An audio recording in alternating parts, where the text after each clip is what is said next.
maybe a trigger alert here. I mean, this is both really, in many respects, disturbing, but also incredibly powerful.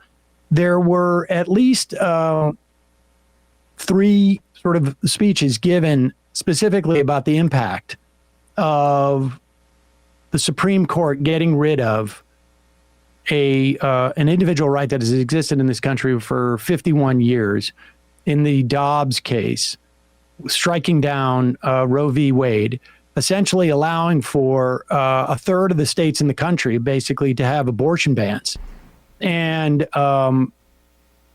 creating incredible health risks for women outside of course, just diminishing their power to have control over their own bodies.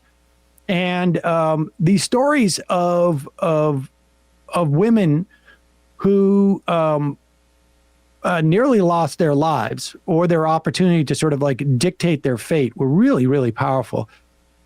You know, they try and sell these idea that there are exceptions to these abortion bans, and the exceptions are a joke. We'll have examples of that maybe later in the program, but this one really struck me. This is Kentucky resident Hadley Duval. She is speaking about her experience of being raped and impregnated by her stepfather. Again, disturbing, but really important, and speaks directly to some of the absolute sort of like bizarre weirdness and just sort of disregard for women that Republicans have really been one of the organizing principles of their political project over the past 20 years, 40 years.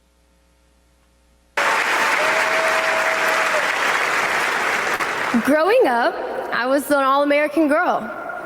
Varsity soccer captain, cheerleading captain, homecoming queen, and survivor.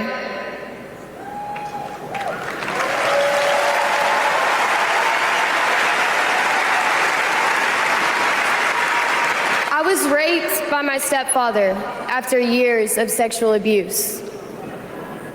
At age 12, I took my first pregnancy test, and it was positive. That was the first time I was ever told, you have options. I can't imagine not having a choice. But today, that's the reality for many women and girls across the country because of Donald Trump's abortion bans. He calls it a beautiful thing. What is so beautiful about a child having to carry her parent's child? There are other survivors out there who have no options. And I want you to know that we see you. We hear you.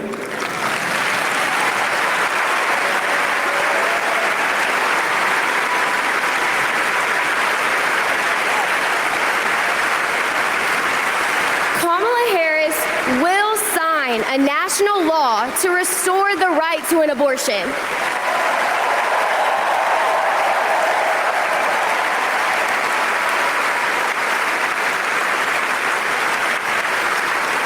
She will fight for every woman and every girl, even those who are not fighting for her.